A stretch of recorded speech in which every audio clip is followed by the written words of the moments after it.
Today's movie has killer monstrosities fighting Russian soldiers during World War II. And yeah, it predates Overlord. Welcome to Sick Flicks, where I take a deep dive into the cinematic sewer to help you embrace your inner gore geek. I'm Mike Bracken, aka the Horror Geek, and today we're tackling Richard Raphors's World War II found footage flick, Frankenstein's Army. Released in 2013, this one has a really interesting backstory. The film was originally conceived as worst-case scenario back in the early 2000s and became one of the earliest films to try to utilize internet crowdfunding to get the production rolling. Worst-case scenario felt a bit like Shockwaves as it had zombie German soldiers rising from the ocean to terrorize guests at a beach resort. But the film was never finished. Raphorst and team did apparently start production, but aside from some teaser trailers that are still online, the film was officially abandoned by 2009. Undeterred, Raphorst took the monstrous super soldiers from that feature and put them into a new project, Frankenstein's Army. This film dropped the modern-day beach resort setting and took things back to World War II. And it's a pretty great low-budget labor of love a lot of people missed back in 2013.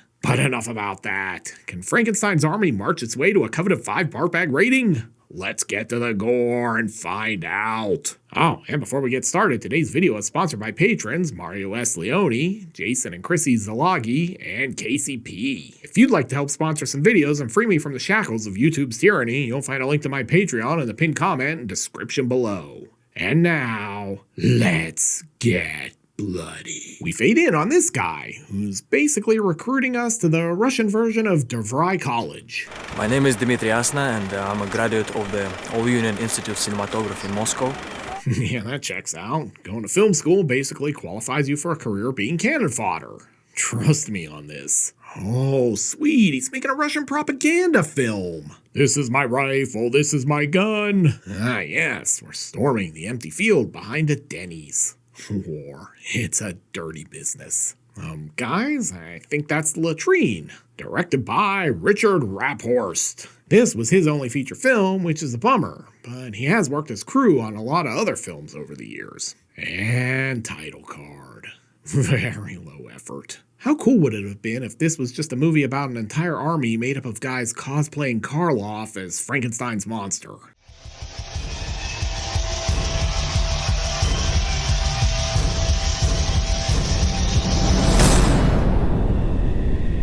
Alright guys, let's keep moving. It's borscht night at the mess hall. Anyway, this guy's digging in his bag. It's no Sony FX3, but I guess we can make a found footage movie on this thing. Hey, is this a Tarantino film? Because that's a lot of feet. Look, if we just keep heading this way, we're sure to find the plot of this thing eventually.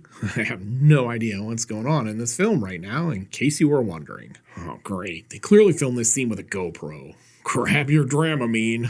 Oh, good. More walking. This is like a Lord of the Rings film so far with all the aimless wandering. I mean, they've been walking so long, this guy has a foot cramp. Hey, is that a Yataglanchi skeleton? I can't be sure since it's not sleeping nose to anus. Adriana Miles, do you care to weigh in on this discovery? This is absolutely fascinating. 2 werewolf jokes in 8 seconds. Probably a personal record. Oh no, he is a werewolf. That's 3. Totally a personal best. Anyway, they break for camp, where this dude is polishing his gun. Hell yeah. No, not like that, you pervs. His actual gun. Yes, sir. We're trying to get to the main plot. We seem to have taken a wrong turn at the werewolf corpse, though. And now they're off pillaging again. We claim this Airbnb for Mother Russia. That must have worn them out, because now they're all sleeping under the cover of Blue Filter mid-afternoon. But at least the next morning we get some actual exposition. Maybe this is an inciting incident that will finally get this thing rolling. Oh wait, false alarm. No, I will not take part in your presidential polling survey. I'm Russian. How did you get this number? Damn it, the main plot is still 40 kilometers away. And more walking. Somehow this movie is like 84 minutes long and like 76 of it is just dudes walking through fields. Apparently this guy got tired and needed a nap. Wait, does his hand have an airbrush attachment? He could make some sweet t-shirts. Just saying. Building establishing shot. So what I've gathered from this film so far is that war is like 98% walking around aimlessly, 2% shooting at people. Like the auditions for this movie were probably just, let me see you walk, kinda half crouched. Great, you're hired. Hey, is that the space jockey from Alien? Does this mean the xenomorphs made it to Earth? And back to briskly walking through the woods. Building, establishing shot. Closer this time. Guess they knew they were coming. Looks like they got the barbecue pit fired up early. Oh yeah, nothing like smoked ribs. And look out, because this movie's about to get dirty. Hell yeah. No, I mean because this guy falls in a muddy hole. I'm not gonna lie, that still sounds kinda dirty. God, I went to film school and this was the only gig I could get? Well, we've got a plot, just not the one I was looking for. They head inside and do some more walking. And I guess the change of scenery is a plus at least. And now he's yanking his crank. Hell yeah. No, this actual crank on the generator. And it's good they got the lights on because this place isn't empty. It's like Uncle Frank in Hellraiser before he'd completely finished getting his skin back on. And jump scare. Don't touch it, don't touch it. Oh yeah, that was electrifying. Honestly, this thing looks like something straight out of Tokyo Gore Police. I don't know if I'd let this thing touch me. And here's why. Chainsaw hand. Is this Ash? But the chainsaw is no match for modern weaponry, it seems. I mean, say what you will, but this dude clearly had some intestinal fortitude. Keyword being had. And now they're down a senior officer. Guess they don't have a bathroom. Dude's just peeing on the wall. Yes, sir. We're almost to the main plot. Give us another couple minutes. We'll be there, I promise. We're being jammed. Hell yeah. No, he meant their radio signal. And we've got a power struggle. Let's find anyone who can tell us what is going on here. Correct me if I'm wrong, Seryoja, but I'm next in command after Novikov. Well, in the immortal words of Ashley J. Williams, I've got news for you, pal. You ain't leading but two things right now. Jack and shit, and Jack left town. After much debate, it basically turns into a Burger King commercial. Have it your way. Oh yeah, gotta tell Sterling this is the Metal Gear Solid movie. And just gonna stop to pick up some chicks. Oh, never mind, they were rabbits. My bad. By the way, they found another guy. Looks like they're about to get acquainted with a few rounds of five-finger fillet, judging by the knife on the table. But before we can get to that, it's time for some exposition. And not a moment too soon. What were they running from?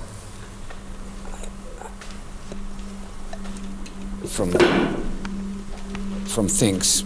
But before we can get any real detail, this happens. By God, he's locked in the sleeper hold! Just another top-notch Jim Ross this week. But it's gonna get worse. Hey, hold on, is this a Yakuza film? That's a dude who's gonna be picking boogers lefty for the rest of his days. And since he has no fingers and can't point them in the direction, he's gonna have to lead them to the lab instead. Why do I get the feeling they're about to find the Blair Witch down here? Well, that or maybe Hitler's bunker. And they lost their captive. These guys are definitely not the A-team. Where is he gone? Where is he gone? I don't know, guys. This new Call of Duty kind of sucks. Oh, hi there. Attacked by a budget Big Daddy from BioShock. Boy, I can relate to that. And it looks like he's got a friend. This guy feels like his head is in a vice. Literally. Oh yeah, this is like something straight out of Dead Space. I mean, it took 33 minutes, but this movie finally got good. Oh no, this guy is injured. Which would be a lot more emotional if I had any idea who he was. But this guy's gonna mercy kill him and get some pimp fist for his troubles. Anyway, the good news is he's not blind. He's just got his helmet over his eyes. Holy blue filter. The Blue Man Group aren't this blue. Anyway, let's ask this guy what he thinks of all the people trying to convince me Halloween 3 doesn't suck. It's insane. Or brilliant. No, Dima. It's insane. Alright, who's ready for Korean barbecue? And now these guys are crashing the party. And that's good, because I feel like we're gonna need more characters to up the body count. Hey, did you come here to steal our grilled beef? Anyway, she's gonna pay her way and services rendered, I guess.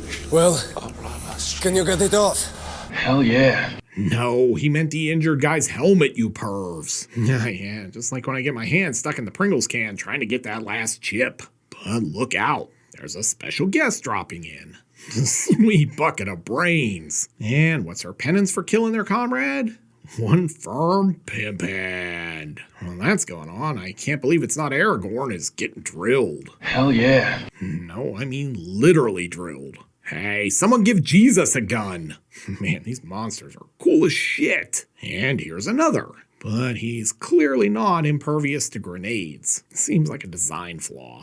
Oh God, what the hell is this? And here's where that message they've been chasing has been coming from. Damn it, he had a talk boy. Do you guys even remember the talk boy? Christ, I'm old. And what a swerve. Their filmmaker was basically leading them here. What's going on? Why don't you ask Comrade Dima? And now he's gonna explain it all. Look, my producers wanted a found footage horror film, not a war film, so I had no choice. And this guy is not happy about it. Oh, no Tiger Bear. No Russian soldiers needing our help. Fucking bastards. Now cut. Can we get Linda Day George in here, please? Bastard! Bastard! And now Dima's gonna make it worse by pulling rank. I'm going to cut his balls off. Here! So basically, they're here to capture or kill the doctor, making all these abominations. And you know what that means, more skulking about. But at least that leads to another monster. Then they flee right into another. And the thermometer thing has popped out, and I think that means he's finished cooking. Ah yes, the future for humans after AI takes over. Menial labor for everyone. I used to work in marketing until ChatGPT eliminated my job. Now I just unload waste carts. By God, Baron von Raschke's about to lock in the claw. 2 JR impressions this week. And Exploding Head, which ProTube will hate. It's wild to me how much this movie really feels like a first-person shooter survival horror game. Since they have to proceed through a very small tunnel, and it's fortuitous they found this kid like 8 seconds ago. Yeah, worst slip and slide ever. Looks like it leads to Matthew McConaughey's dressing room, judging by all this smoke. Hey, it's Propellerhead. Resident Evil totally ripped this off. Anyway, you could say this guy is a really big fan. But he's apparently only a prototype and due for a recall because he's on fire now. Looks like we're all okay. Oh, my bad. But the good news is they've dumped Dima in the hole, so they can leave, and we can roll credits. And hey, at least he has company down here.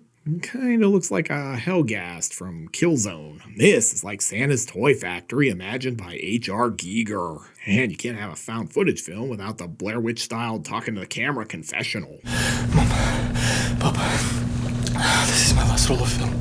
The good news here is that if this is the last roll of film he has, we've almost made it to the end of the movie. And he's like, I'm gonna get out of here. I'm just gonna take it step by step. Oh, great, it's a stealth mission. I hope you saved before starting. At least it's not a stealth and escort mission. Those are the worst. Oh, sweet craft room. And the weirdest Teddy Ruxpin ever. Hey, his name really is Frankenstein. Or is that Frankenstein? And walked right into a Claudio Fragasso set. The only downside of these killing machine automatons is you have to charge them regularly. And jump scare. Fun.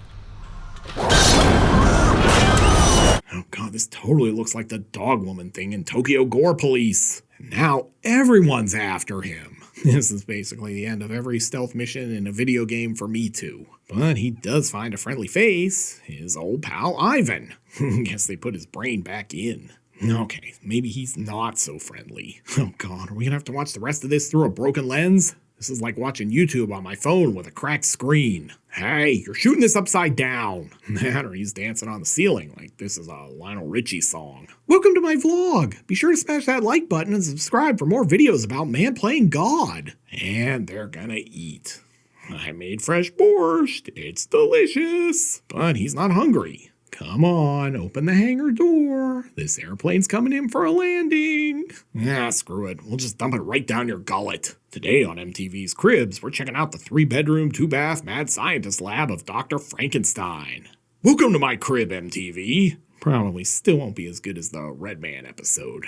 Ah, yes, this is where the magic happens. Hey, is that a Dalek? This is me every time someone tries to insist that Tom Servo and Crow T Robot aren't real. What did you say? They're not machines or puppets. Oh, hey, it's his squad mate.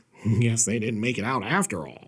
Ah, the rarely seen prototype for RoboCop's arch nemesis, the ED-209. The good news is this ep of Cribs is going great. The bad news is the Russians are coming. Hell yeah. Settle down, Danny. You don't get to hell yeah me. I meant they're closing in. Frankenstein seems unconcerned. Yeah, I'm just gonna continue my latest experiment, seeing if cyborgs can get jacked on trend. Oh, hey, it's the radio guy too. Okay, Himmler, I'm just gonna take a little off the top. You're gonna love it. Wait a minute, this chick looks like a character from a Roger Corman Star Wars ripoff. Did she wind up in the wrong movie? Anyway, Victor is picking this guy's brain. Literally. But we cannot show that. Blame PrudeTube. So basically, he took half the German's brain, and now he's going to take half of Dima's squad mate's brain and mix them together. As you can see, the two halves of the brain have been grafted together. I mean, what could possibly go wrong? Could we focus movie? It's alive! But since that didn't really work, it's time to try again. Good thing he's got a fresh patient. And now he's just ripping off Hellraiser 3. Maybe I will build this camera into your skull. I mean, the guy was basically inventing those Google smart glasses during World War II. Also, how long was this last roll of film? Shouldn't it have run out ages ago? And if you were wondering where Frankenstein aligns on the interpersonal spectrum, my guess is misanthrope. You're sick! Oh, you hear me? I'm sick! Everybody's sick! I'm right there with you, man. Alright, shut up and take your Deca. This will make you unstoppable in the gym and on the battlefield. But before you can give him the hot shot, Chekhov's artillery arrives. That's convenient. Good news is the doc is heading out. The bad news is we're gonna get BattleBots up in here when he does. And I cannot take them with me. So after I go, they will turn up against each other. But like your typical Bond villain, he talks too long for his own good. So I'm going to take your camera with me. You'd think Dima would be happy, but nope. You fucking idiot! Yeah, that's my reaction to reading Twitter these days. But turns out his assistant director isn't here to save him, just to complete the mission. Alright man, I'm out. Have fun getting ripped to pieces. And who's gonna finish him? His Polish squad mate. Sort of poetic justice, really, and I don't mean like that Tupac and Janet Jackson movie. Hey, look, Sasha got his picture with Stalin! And cue credits. So, what have we learned from Frankenstein's army? Well, for starters, that you can build a pretty good movie around a bare-bones story if you have some cool monsters. And believe me, one thing this film has in spades is cool monsters. The film's found footage approach doesn't work as well as you'd hope in the World War II setting, but for a low-budget labor of love where the bulk of the budget clearly went to the special effects, it's a good choice. I'm kinda surprised we never got a video game out of this, since it's clear the guys on the Resident Evil Village dev team were familiar with this film. This one would pair well with Overlord and Outpost amongst others. I definitely need to cover Outpost someday. But enough about that. Can Frankenstein create a big enough army of mutant super soldiers to earn a coveted 5 barf bag rating? Let's go to the gore card. In terms of gross anatomy, Frankenstein's army delivers. We're treated to plenty of body parts, mutated human monsters, brain removals, a ripped off face, and lots more. The FX work is the real star of this one, and boy does it deliver. As such, I'm happy to give Frankenstein's army a very respectable 4 barf bag rating. This one is definitely a sick flick. Looking for another weird movie with loose ties to World War II?